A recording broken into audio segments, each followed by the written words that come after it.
Hi, so I'm recording this video to show you how you can use the session recording in PostHog in a more targeted way. So if you go to the settings in PostHog and go to the session replay, you're gonna start seeing the options you have for session recording. This one completely disables or enables the session replay.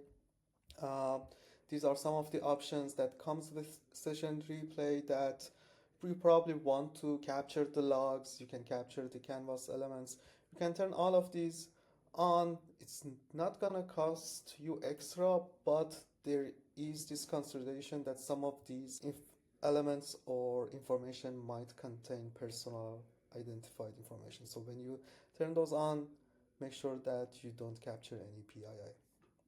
All right, so you have a couple of options on how can you target your session recordings more. So you can see that out of all of these options, I have activated these two, sampling and minimum duration.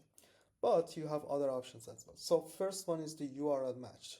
So for example, let's say if this is a Shopify store, then we usually have this in the URL that if you visit a product page, there is like a slash product in the URL. So for example, you can just add that only start recording when there is a product in the URL. And you need to do it with regex. You can get help here, but it's a very simple thing. You can just ask AI to create your regex the way you want. There's another option which is depends on the events. So for example, instead of visiting a product page, you can use add to cart. Uh, but you also need to take this into account that this will start the session recordings when the event is sent. So it doesn't capture the events happening before adding to cart if you add to cart. So it's very easy. You just go here. So for example, I have all of these standard Shopify events here. You can use any of those that you want as the beginning point for your session recording. So here is if you want to configure it for special events. And then for feature flags, especially it helps in experiments. If you are running an experiment and you want to see how the users in that specific test group are performing, you can use this one.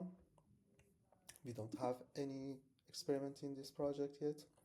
And then sampling. Sampling, I suggest everybody use this one because you really don't have time to see all this session recording. And also this one, also I still suggest everybody use it because most of the traffic is for people just staying for a few seconds and then bouncing off the page. And this helps filtering those out. It will only capture and record the session if it is longer than, for example, 15 seconds.